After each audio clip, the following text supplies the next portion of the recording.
This week on the Full-Time Flippers Reselling Podcast. The lie is I've never had a body piercing. Okay. Got you. I got you. That isn't the one I would have guessed regardless. That was a good one. That took me all week to have them. So, yeah, that was good. Okay. I do have a urinal in my house. Yeah. That's nice. I mean, And I kind of wish every house did. Hi, I'm Chad the Quirky Picker. I'm a full-time reseller from Lancaster, Pennsylvania. Hi, everyone. I'm Denis, the Free King Flipper. I'm a full-time reseller from Cape Cod, Massachusetts. Join us each week as we discuss life as a full-time reseller. We will share our experiences, both the good and the not so good. Learn from our expertise and our mistakes. From sourcing to listing to shipping, Customer interactions, we will cover it all. this is the Full-Time Flippers. Reselling Podcast. Welcome to the Full-Time Flippers Reselling Podcast. This is episode 18. I am Chad the Quirky Picker, and I'm here with my co-host. Denis, the Free King Flipper, Banner 18. Episode 18, Banner 18. We did that on purpose. Yeah. And last week was episode 17, and they won it all on the 17th. So Correct. Crazy. I wonder what 19 is going to bring us. Repeat. Denis and I are full-time resellers. We make our money reselling. We don't make our money on YouTube. We're not content creators other than this podcast. But we make this podcast just because we love talking reselling, and sometimes reselling gets boring, and we just want someone to talk to about the day-to-day happenings and someone we can vent to and share our experiences with. So it's Friday. Denis, how was your reselling week? I rebounded this week. Yeah. I think if you've been watching the previous 2 weeks, I was talking about how my sales were kind of slow and all that, but yeah, rebounded really well.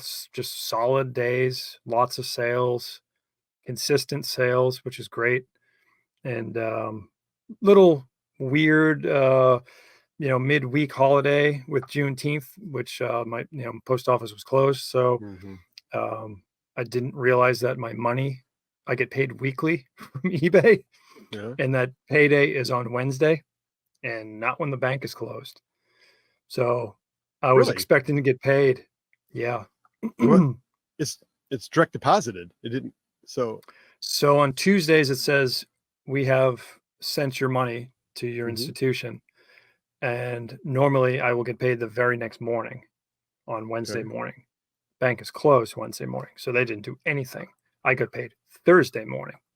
So just one of those things where, again, holidays and reselling really affect, it really affects us. But other than that, it has been a great week, or it was a great week. And I even had some cash sales. I had some Poshmark. So it was all coming in. So it was great. I made $200 right there. It's all about the Benjamins. I sold a little mini, I don't know, box of like 65 or 68 hip hop and rap CDs from the 90s. And I threw it on Marketplace, and within 5 minutes, I'm like, this guy's like, oh yeah, I'll totally take them. Okay. And he goes, the only problem is I don't have a car. Can you drive over here? I said, I'll drive over there. I said, but I'm not taking a penny less. He goes, no problem. So bam, bam, cash money. Here you go. It was only like 10 miles away. So it wasn't bad. How often do you deliver for Facebook Marketplace? That was probably the first time in months. And normally what I'll do is if I'm going to be sourcing in that area, then I'll say, well, I can hit you up on Thursday because I'm going to be in that area. I'm not making a special trip out there unless it's something, $1,000 plus, something like that. I'm like, all right, whatever. But I don't normally deliver. But I was in the area, so it really wasn't out of my way. Yeah. One time I sold a futon. I'm going to make a short story long here, I think, but I can't remember. I'm going to remember all the details as I'm telling the story. But somebody on Facebook wanted to buy a futon from me. They said they had just moved to town, and and they needed the furniture. They had no furniture in their house. And I don't know what the circumstances was. I think she kind of let on that maybe she was leaving she instantly left an abusive relationship. Okay. And so I said, okay, I'll deliver it, because I had a truck, and this is a heavy futon, a queen size futon. It's no like I needed her to help me unload it out of the back of my vehicle. So she told me where she lived, and it's in a city on a one-way street with parking on both sides, and it's a narrow road. And like, so when you stop in the middle of the road, if you can't pull off because there's cars everywhere, you block traffic, or there's just enough room maybe for a car to get around you. It's real tight. So I pull up in front of the house, and I wait a couple of minutes, and nobody comes out. And I'm like, it's a second story apartment, and I'm looking, and I'm like, well, the curtains are closed. And so I call the person, and they don't answer. And then I call the person back, and I'm like, hello. I said, where are you? And they're like, oh, I had to run. I don't have a car. I had to call an Uber, and I had to run to the nearest ATM to get the $20. And actually, I was going to give it away for free and be a nice guy and surprise her with it. So in the meanwhile, she isn't even there. So I'm standing in the middle of the road with the back of my truck open, and I'm just waiting for her to show up so she can carry this futon. And 5 minutes go by, and 10 minutes go by, and I'm thinking, have I just been punked? Like, is this a joke? What? Because okay, before she tells me that she's away, she's like, I'll be there. I'm almost there. And I'm like, what does that mean? And then finally I'm like, hey, I need to leave. I said, I would give you this futon, but I need to leave.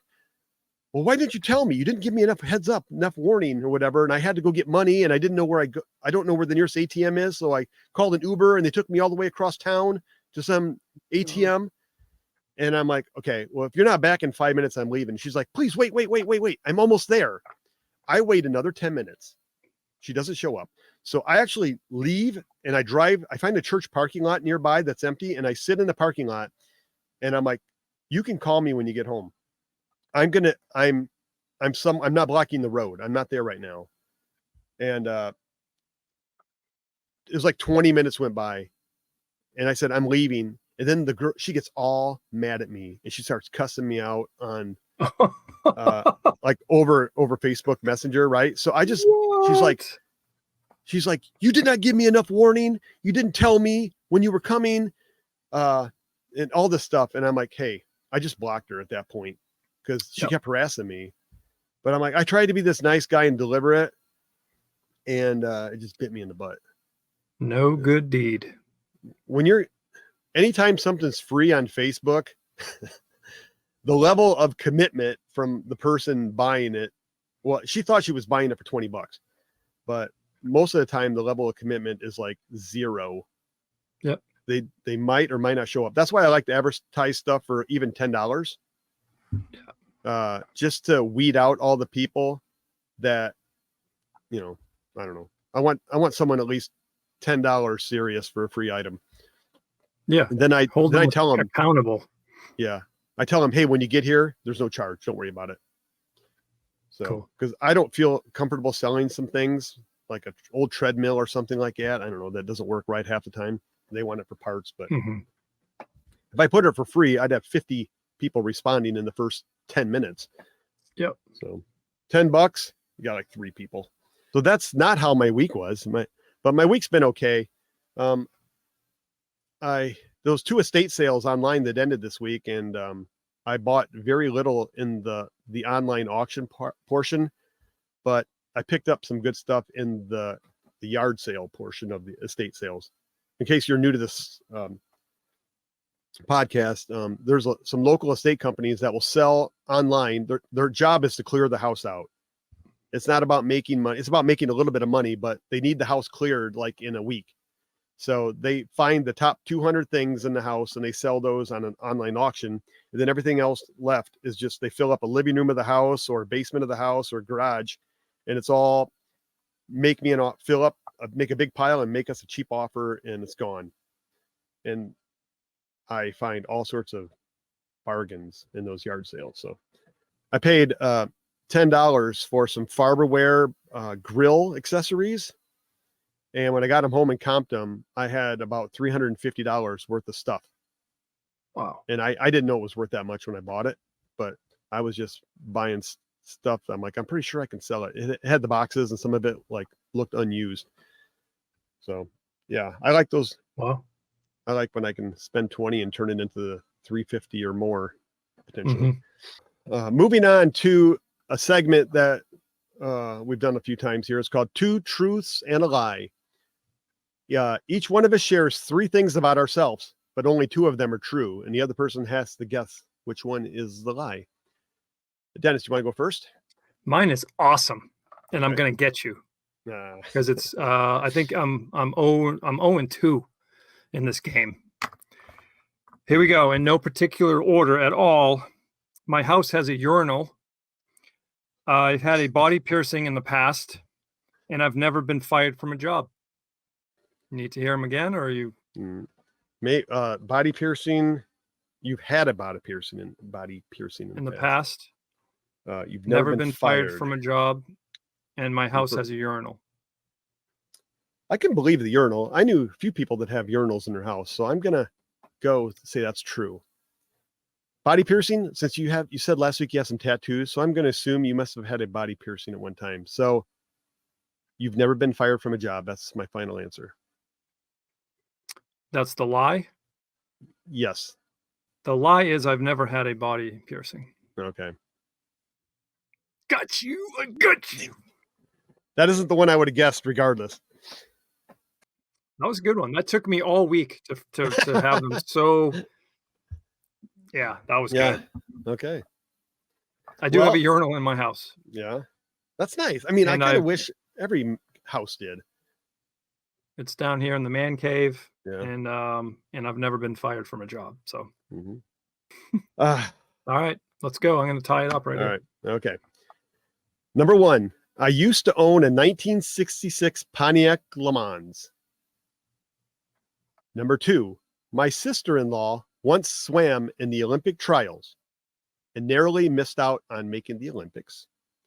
And number 3, I rode a bicycle 1,000 miles across 6 states. What was the first one again? I used to own a 1966 Pontiac Le Mans. I can believe that. I go with the bicycle 1,000 miles is the lie. Dang it. Yeah. Yeah. I've always wanted to ride a bicycle that far, but I haven't. If If you brought it down to maybe like 500 miles, that's what put me over the top. Okay. Like 1,000 miles 1,000 on a bike, miles. dude. That's crazy. I know there's groups that do that kind of stuff. Like they take 2 or 3 yeah. weeks and yeah. I like the Pontiac though. My friend still has it. I sold it to my friend and he still has it sitting in storage. Awesome. But my sister-in-law, she was a swimmer in the state of Maryland, went to Maryland University, broke all sorts of records there at the university. She because this is the Olympic trials right now. We've been watching those the last few nights on Peacock. Yeah. But she did go to the Olympic trials out in California one year and narrowly missed making the Olympics. I think it's when they were in China that year. Mm-hmm. That was before I met my wife, so I wasn't part of the whole ordeal. But if it would have been after I met my wife, I probably would have went out. How often do you get to go to Olympic trials? Not very often. Yeah. So yeah, but she's done the Ironman in Hawaii a few times, and she does a lot of triathlons as well. Moving on to story time. Telling an interesting story of a reselling event, past or present. Take it away, Dennis. This is just a quick one. I don't know if you guys saw my Instagram story. The importance of showing up to these thrift stores early and being thorough, right? Like scan everything, not physically scanning, but scan with your eyes. Yeah. And I'm there and I'm looking through DVDs, and what do I find? A absolute mint copy of Super Smash Brothers for the Nintendo GameCube. This thing was complete. The disc looked like it wasn't even used. The case was absolutely insane. It was just shoved in there with a whole bunch of DVDs. And all DVDs, everything in that bin are $1. This thing sold within a few hours for $62.99 plus shipping. Oh. So it was one of those things. First stop of the day, first find of the day, and I'm like, that's just awesome. Like, you just feel such a rush. And that's the importance of being cognizant. Like, start scanning stuff. Don't just say, oh, those are just DVDs, I'm not going to look in there. There are video games hidden in there. The people that stack the, and supply these things, they don't know the difference. It's shaped like a DVD, and they just throw it in there. So this was a $60 plus find for $1. So they're out there. So start looking. Thank you. Congratulations. Yeah. Gotta love it when that happens. Yep. Yeah, I don't have a story time this week. I already shared my futon story earlier, so I guess that could be my story. Had I thought about it, I would have saved it. But when things come to mind, if I don't say them, I'll forget it in 2 minutes. That's how my ADHD works, undiagnosed ADHD. So gets me in trouble sometimes because someone will be talking about something and I'll think of something and I'll say it right away. My dad's horrible at this too. And it interrupts the person talking, and it's not even what they're talking about. And it's like, comes across as being real rude. And it's just like, if I don't write it down or say it, that thought is gone within 10 seconds. The next segment in our show is called Home Runs and Strikeouts, our best and worst sales or experiences of the week. Dennis, amaze us with your knowledge. Cool. This is right up your alley because it's an old defunct electronic piece of equipment. Okay. All right. This was at a yard sale or an estate sale. And it was literally in the free pile. If you want to pull that one up there. Okay. Had to stay here. This is a Sony Betamax. Ooh. That was my home run. It's I don't even know if mine is here. It should be, but definitely a bolo. How come I can't find the one I already sold? eBay's hiding it from you. I sold an older, big, giant one that wasn't even tested. It looked just like this one here. Okay. Wasn't tested, but it had the remote. And I looked up the remote by itself was almost $30 just for the remote. So this was in a free pile. I did not test it. I don't have a Betamax tape. So it was listed as for parts not working plus the remote. And I got $150 for it. And that was great. That was one of those nice $100 plus sales in your week really help, get things going. But I thought it was a home run because it wasn't that bad to ship.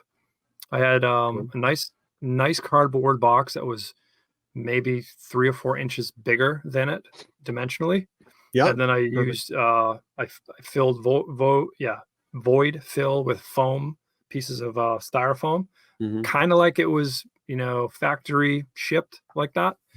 And then sealed it up real nice and did not even move.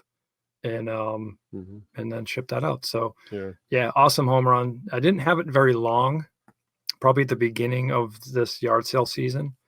But that was it. So that's the first one I found in the wild, and I usually don't find them. I think I found two ever.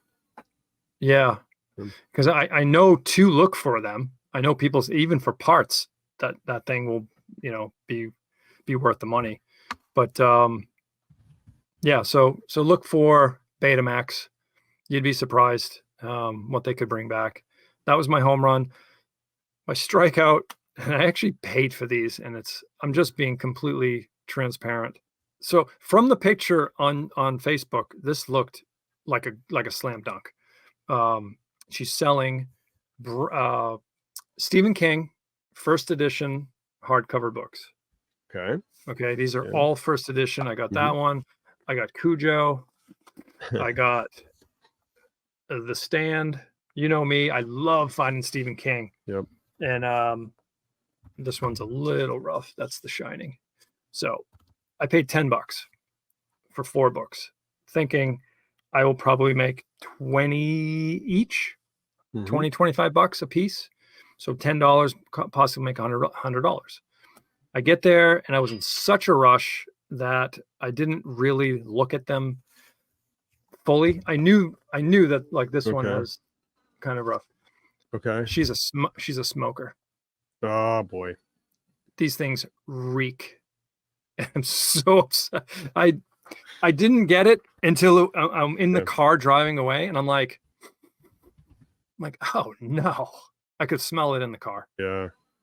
So I left them outside for 2 days now, and I can't smell them sitting. They're about 2 feet from me now. I Yeah. can't smell it, but if you put your nose to it, yeah, I don't think you're going to get that out. What I've tried so many things because I did buy a whole bunch of rare books that had mildew and smoke smell. Some people say put it in your freezer. Okay. Some people put it in a Rubbermaid airtight container with like baking soda or a can of baking soda. I've tried all that, and really the only thing it is airing it out over the next year. Is what I find seems to work, because the books that I do have left from that sale over a year ago, they don't smell anymore. Good. Okay. So, but I put them in an ozone and everything. Sorry. I'm not going to list these.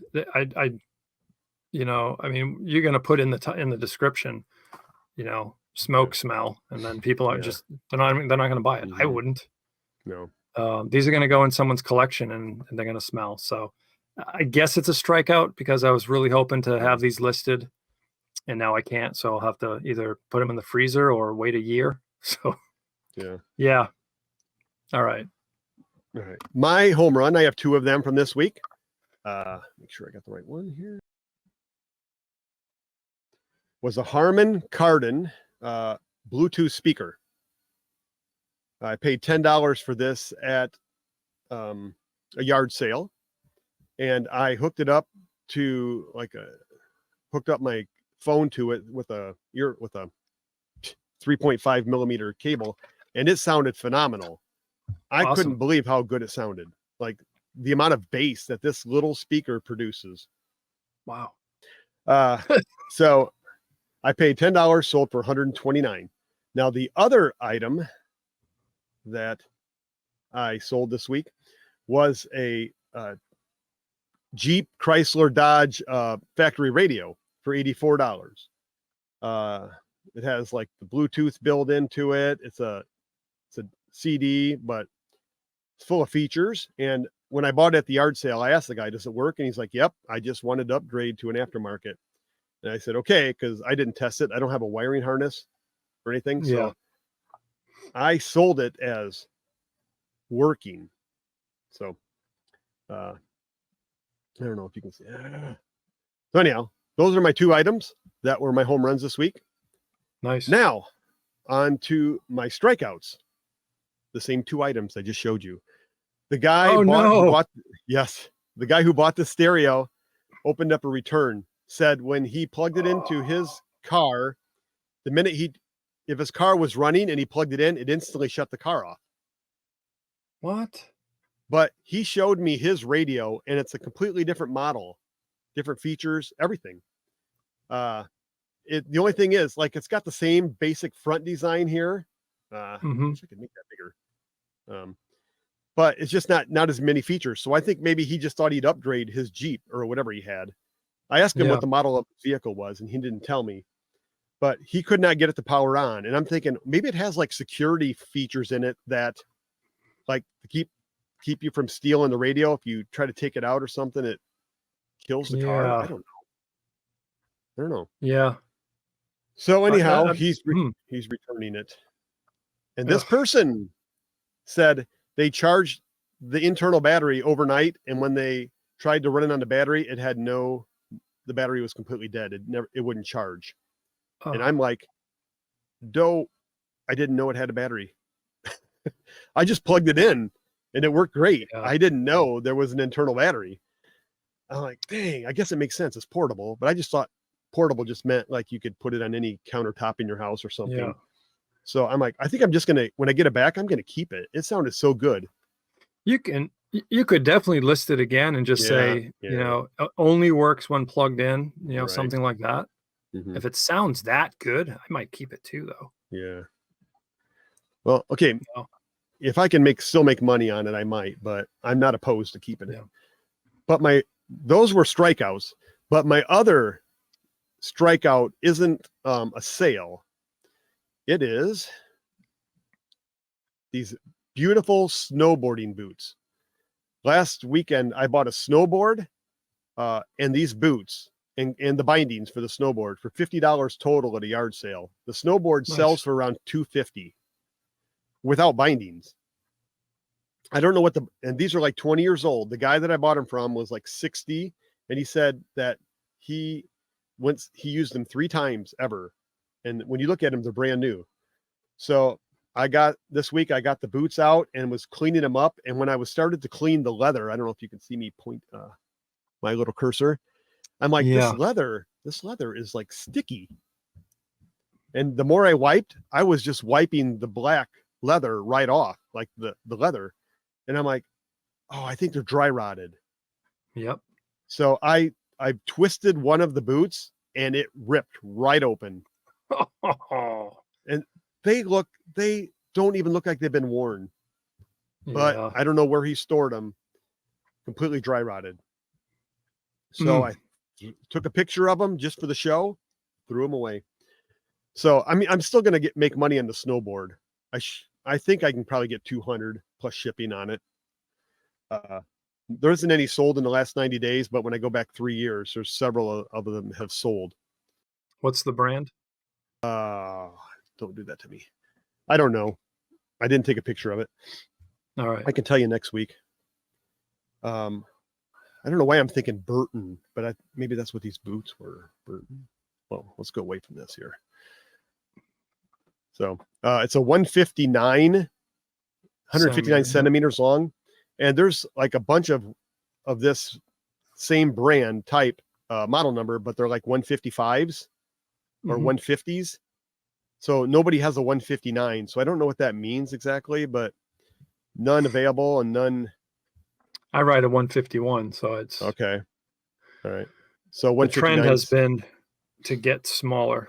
That's the trend now. Okay. So the longer, taller people. Yeah, heavier, taller. Yeah. Okay. All right. Well, hopefully the board saves me. I haven't listed it yet, but it won't sell to this winter probably anyhow. Yep.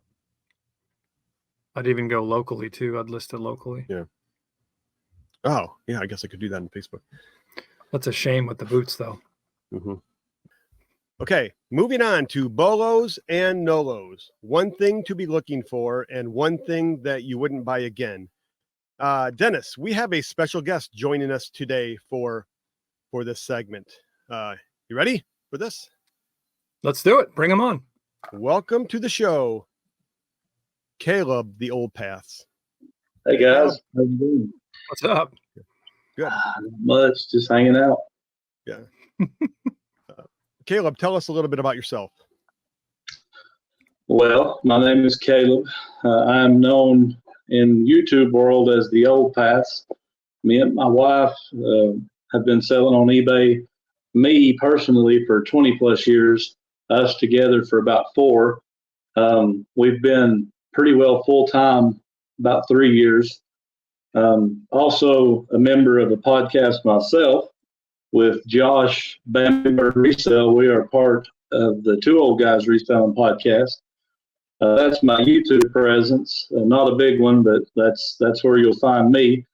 And we just ordinary people trying to sell something on eBay. And where are you located? No, I'm located in Crossville, Tennessee. Very cool. Where's that near? Yeah, you know where Knoxville. You've heard of Knoxville or Nashville. Sure. We are pretty well right smack in the middle of those two, Knoxville and Nashville. Crossville, when I was growing up, I've been a lifer here. It was about 20,000 people countywide. And now we're pushing 60 plus thousand people countywide. So it's really blown up in the last, 10 years, especially.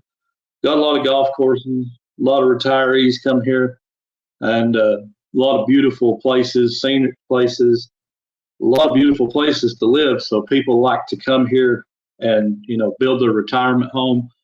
I've been down to Tennessee a few times in my life, mostly the Nashville area. You'd be surprised how much different Nashville is from Crossville and Crossville is from Knoxville. Mm-hmm. You get the big city vibe, and where we're at, we don't have that. This Mm-hmm. is much more country. It's gotten worse in the last few years, but it's still a very laid back, slower, more relaxed pace than, like, say, Nashville. No, I grew up in a small town in Ohio with 4,500 people. So when I go back to visit my parents who still live there, it's like, there's nobody here. There's nothing going on. But I know everybody, which is kind of nice. I like small towns. Yeah, that's small towns, the heartbeat of America, Yeah. All right. Well, let's get busy with the bolos and the nolos. I'll let Dennis go first. You're beside me there. Wait, is it this way? Yes, Dennis. Yeah, sure. Dennis, do you have a bolo for us today?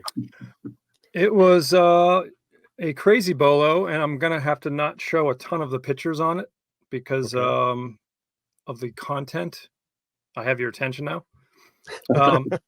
This was $5 at a yard sale, probably a month and a half ago, and it was just sitting in my pile of stuff to list, and I finally listed it, and right away I got messages and all this stuff. So if you want to bring that one up, this is a book that Madonna put out back in the 90s, and I'm telling you right now, it had this like that cellophane sort of wrap on it.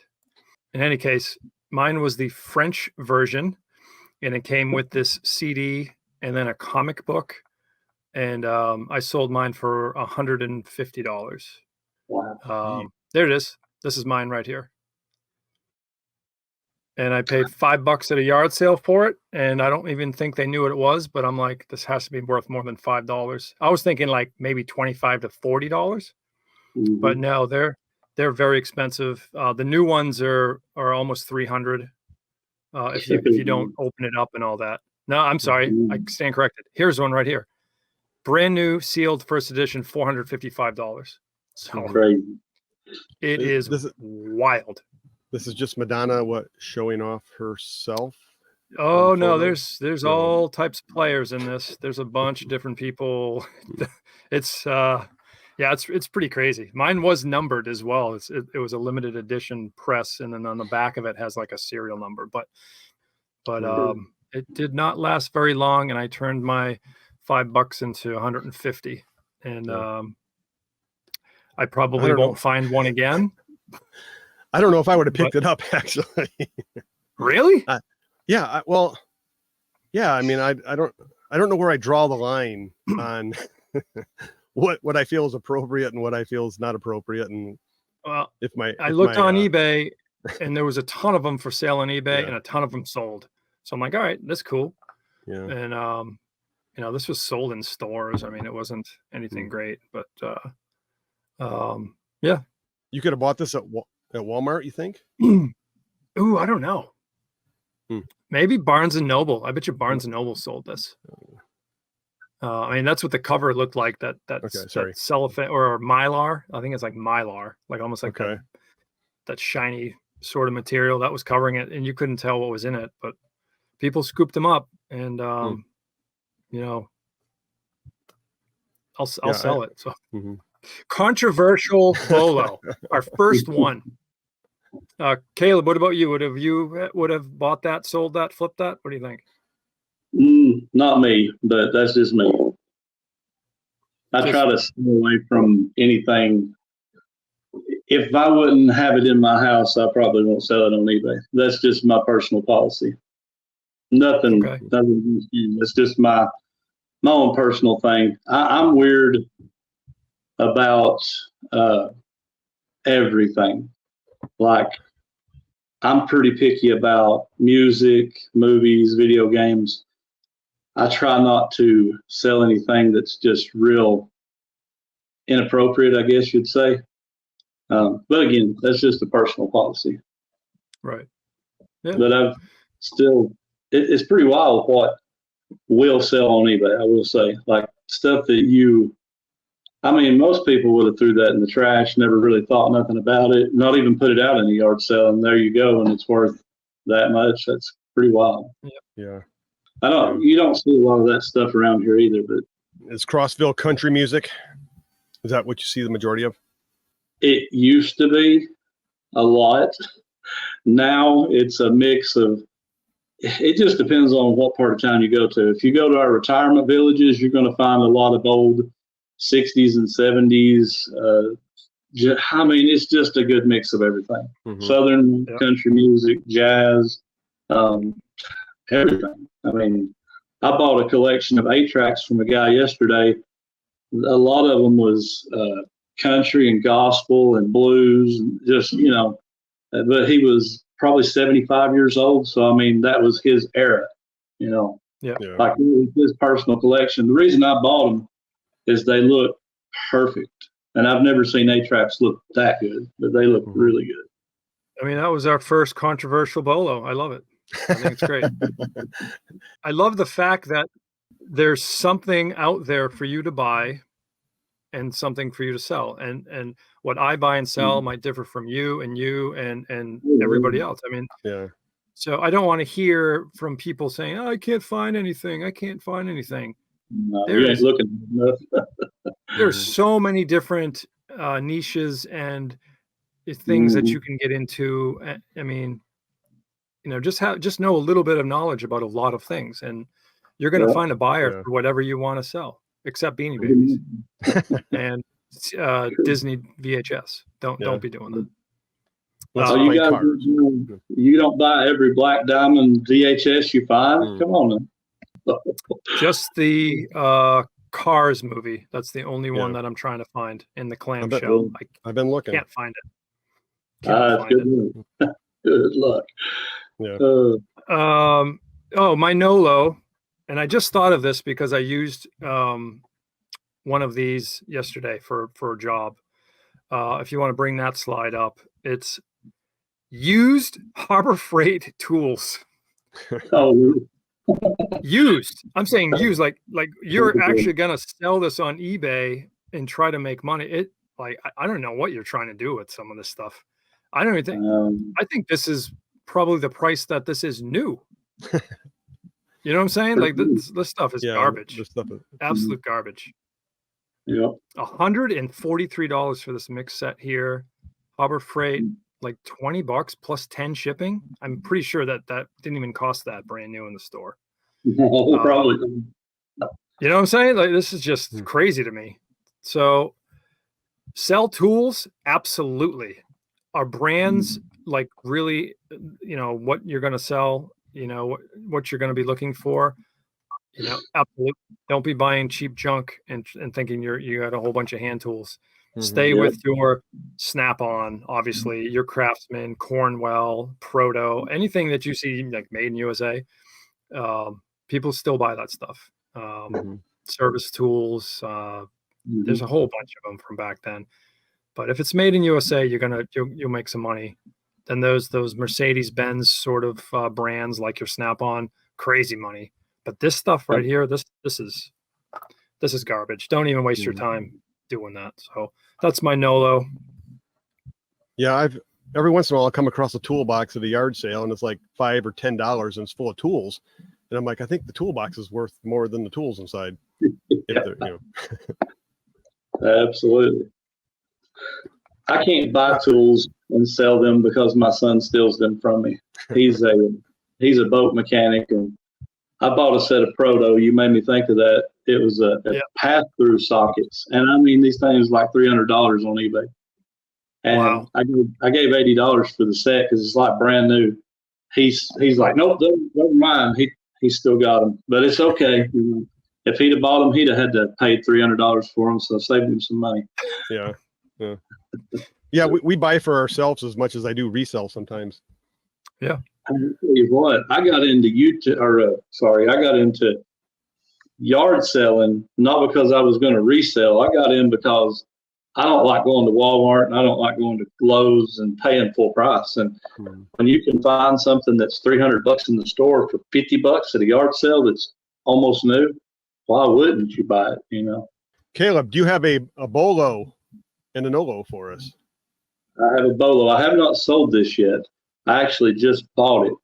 It is the best way I can describe it. Probably 6 months ago, I bought this Jimmy, Gemmy Industries. He's the butler. Well, this one I found the other day was like Frankenstein. And I haven't actually looked him up yet, but I know the butler that I had was not working correctly. You remember back in the day, you could walk by them and they had a little motion sensor, and they would talk to you, and you would lift up the bowl and all that. Like in a CBS. Yeah, this is the same kind of thing, but it's Frankenstein. So I gave $3 for this guy, and I know he sells for well over 100, 120, 130. Or at least I know that the butler sells for over 100. So I took a chance on him because I sold the butler not working properly for like right at $100. You know, is this what we're looking at here? Is this? That is very similar. That's the butler. The one I had didn't have a hat. Okay. That's the one who they all look. That's him. That's the butler. He sells for like, if he works properly, over $100. I sold mine for like 90 to 100. He was working intermittently. Like sometimes he'd work, sometimes he wouldn't. But what I love about this so much, if you find the ones that big, you found something. But my kids hated this thing. They would walk into the shed and be like, "You've got to get rid of that thing." I hate that thing. So what I did with the Frankenstein guy, I set him on my son's toolbox and I jumped onto him. I said, "You've got to go out there and clean up that mess." And he didn't know what I was talking about. I said, "I put all of it on your toolbox. Get out there and clean it up." He opened the door and I'm watching, and he turns around and looks at me like, "That ain't funny." But that would be my Bolo, especially you can buy in for $3. Like, man, I do that all day long. And on the Nolo side, I hear this is, and I do this, so I want to preface by saying I still buy this or buy these. I'm kind of categorizing this, but it's baseball caps. So, like today, I bought 5 or 6 baseball caps. And I say this, that not all baseball caps are created equal. I've bought some in the past, give $1 for them, and they're worth like $7, $8. So the way I look at it is there profit there? Yeah, there's a little bit of profit, but by the time if you have to clean it up, get it ready, take your picture, list it, put it up, store it. Is it worth that $4 to $5 profit to do all that? To me, it's not. But now I have bought a few hats that I have flipped for $50, $60, $80, $100, that I had like 10, 15 minutes in the hat. I had $2 or $3 in the hat. Turn around and flip that thing for, $50. That's worth it. Absolutely. So it's kind of like what you were saying with the tools, Dennis. There are tools out there to buy for sure. And then there's tools out there to just pass. And I'm pretty sure Harbor Freight tools were made to break the first time you use them. So I probably would just pass on those. I love buying hats because they're so easy, but I've gotten pretty picky. Like I almost don't want to clean them anymore. So I buy them when they look really good. I buy them when they're priced right. I buy them when I know they're, I'll buy a hat that's worth $15. For $1 or $2, because I know I can flip that for $10.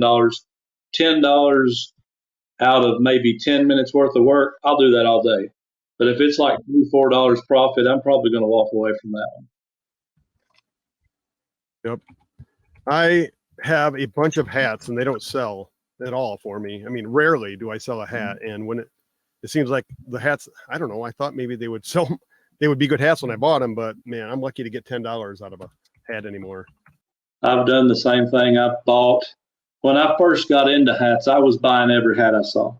Like I had probably 100 hats, and I got them all listed. And I've sold 20 or 30 of them. And when I really sell them is when I put my store on a sale and the hats are down to like $8 and $10. That's when they'll sell. Otherwise, they're just sitting and sitting and sitting and sitting. Yeah. And I just feel like my time could be used more wisely in a better area. Something that's worth $30, $40 instead of something that's going to bring me $5. Not saying that all you can find is hats, man. I'd sell hats all day. Mm-hmm. But, every area, Dennis kind of talked about that a little bit too. Every area is different. Y'all are going to find, obviously, Dennis, you're probably going to find Boston Celtics stuff like crazy where you're at. I'm not going to find so much Boston Celtics stuff. I'm going to find UT Vols, Tennessee Titans, stuff like that. Mm-hmm. And UT Vols, some of it's okay. Tennessee Titans stuff really don't sell super high unless it's some of that stuff that's kind of rare and kind of, hard to find. But it's just around here I can sell golf clubs like all day because in our community, we have like 8 or 10 golf courses. We're known as the golf capital of the USA. That's what Crossville is known for. In this town, we actually have the Jack Nicholson designed Bear Trace golf course. I don't know if you have heard of it, but we have that in this community. So, we have a lot of golf, I went to a yard sale this morning. I should have asked, but I didn't. The lady or the man, whoever, they had a set of Ping golf clubs, but they wanted $125 just for the bag. And then it said, see us for price on the clubs. And I'm like, no, I'm good. But I probably should have at least asked to find out. But yeah, when they're like new, they're going to want pretty much new money, So I walked off. You didn't look it up to see what it might sell for? I usually do. I've been avoiding a lot of golf clubs right now with trying to transition my building and stuff. I've been just like not buying as many because they take up more. I have to buy more boxes and I have to buy or have more space for that stuff. And what I've been doing is try to, deflate my shed to where it's easier to move, and it ain't helping. But I've not been picking up as many. Normally I would pick up like, if they wanted $100 for a set and you can flip, I try to do it like, is the putter or the driver worth most of the money? Because a lot of times if it's a good set, like a Ping driver, a lot of times will go for over $100, some of them. And, if you can get the set and flip 1 or 2 items to make your money back, then you got it made after that. Mm-hmm. And that's one of the items, too, that's so deceptive. People say, oh, you can't ship golf clubs. They're too expensive. They're one of the cheaper things to ship, to most places. And I can shipped one to California the other day for like $9 from here. Yeah. That's crazy, Mm-hmm. I picked up 3 drivers this morning for $13 total. So wow. they all should sell for around $40 each. Nice. That's awesome. I was a little hesitant to do it just because I don't know how much condition comes into play. Like, will a little scuff on a driver affect the value? Like, are people real picky when they buy this stuff? I wasn't so Some sure are. about it, but yeah. Some buyers are super picky and others ain't.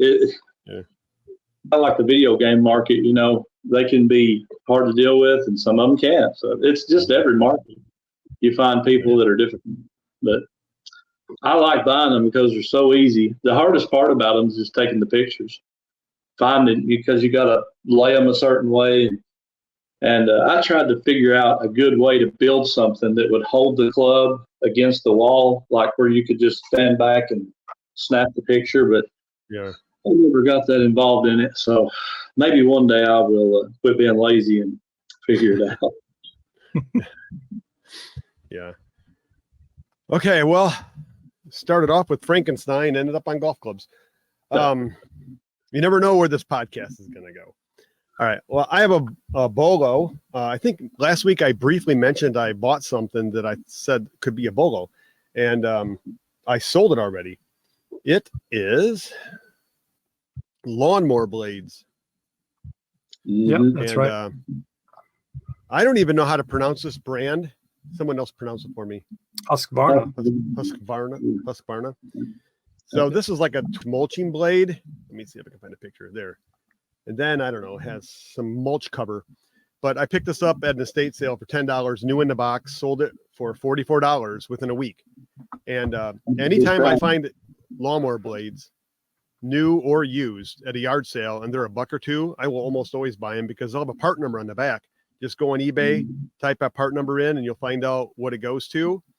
And if you have a little, like a little not a grinder, but maybe a grinder, you can clean the blades really easy, sharpen them up, make them look really nice. And $20 to $30 for a lawnmower blade is not out of the realm of possibility.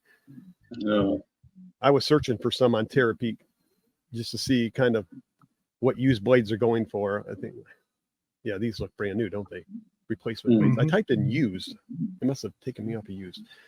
But yeah, I talked about buying grass baggers for push lawnmowers. They always seem to sell for $30 to $40, and I'm finding that lawnmower blades also. Well, here's one that sold for $25 free shipping. That's not even cleaned up, but I don't know what that's going to cost to ship. That's a small blade, but anyhow. Yeah.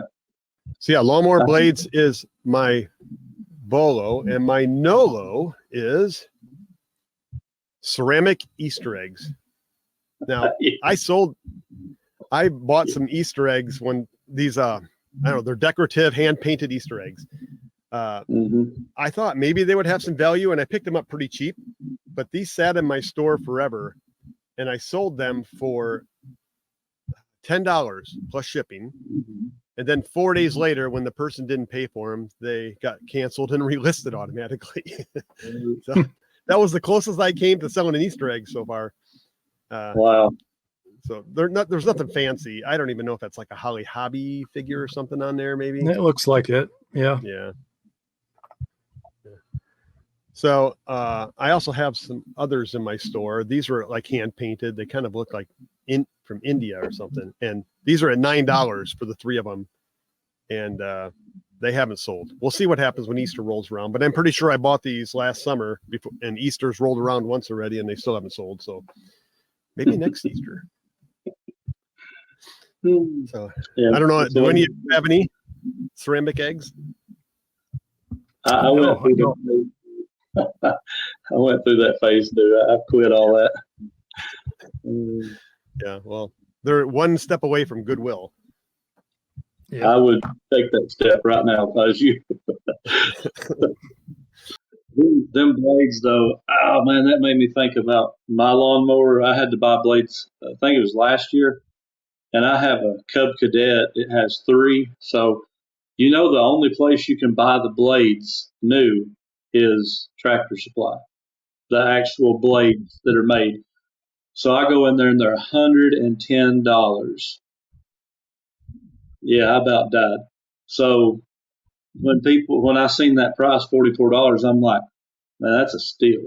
I can see why people would go on eBay and buy a blade for $40 instead of $120, $110. Well, Caleb, thanks for joining us today. You have an event coming up. You want to plug your little event thing? Yes, absolutely. We do have an event coming up. It's August 2nd, the Friday night of the Highway 127 sale here in Crossville. We're going to have a reseller meetup. It's called the Highway 127 Picking the Plateau, hosted by myself and my partner at the Two Old Guys Reselling Podcast, Josh, Bama Jaybird Resell, and co-hosted by the Reseller Locker Room. We are charging ticket price $25, but that's just to help cover the food and stuff like that. My wife's doing a lot of the cooking. Josh is going to do some of the cooking, and we've kind of related this as, back in the day, if you ever went to church homecomings, like all the food that would be spread out, that's how this event's going to be. Mm-hmm. We'll have tons of giveaways. We're having meet and greet time. It's just basically a time everybody can come get together, hang out, have a good time, and spend, it's about 6 hours we've got allotted that Friday night just to hang out and have a good time. So if you're in Crossville, guys, you need to come by and hang out with us at meetup. It's going to be a good time. We got about 50 or so people coming right now. So we're going to have a decent little crowd already. All right, Caleb. Well, thank you for joining us and sharing your BOLO and NOLO. Thank you guys for having me. We had a good time. Appreciate it so much. Well, that brings us to the end of the show. Dennis, do you have any closing thoughts to leave us with? Finally, I have some yard sales this weekend, and I'm going to tear it up. There's community sales, there's a church sale, there's multifamily sales. I have cash in hand, and I cannot wait to spend it. Yeah. Do you know how frustrating it is to go to these yard sales, look around and see all the glass and junk, and then just go home? And I'm like, I wanted to spend this, right? Like I this is doing nothing for me sitting here. I want to buy inventory and then resell it. So I'm going to have a great weekend. I'm going to hit them all, and I will let you know next week how I made out. All right. I hit about 6 or 7 today, and probably, I don't know, there's a couple developments that I went to today that said Friday and Saturday because somebody advertised neighborhood yard sales, or this road has a yard sale. And when I got there was one house on the road that was Friday, and like 7 or 8 houses that said Saturday. So I hate when someone kind of falsely advertises. They give you, they say, I'm part of a neighborhood development yard sale, and I'm having mine Friday morning, but the rest of the whole neighborhood's Saturday. So but they're the only person that advertised. Right. My 3-year-old is awake. He's playing guitar. Cool. Guitar. Why don't you take us out with another tune off your last album there? This thing is so out of tune. There you go. It gets played with by a 3-year-old, so there you go. My other guitar is in tune, and I bought an electric guitar a few weeks ago at a yard sale for $5. It's like a beginner's little guitar, but it's mostly I'm gonna just sell it as decor, like wall decor. I don't know if it plays or not. All right. Well, my 3-year-old is saying by his body language that it's time to go. So we'll see you next week, everyone. See you guys. Have a good week.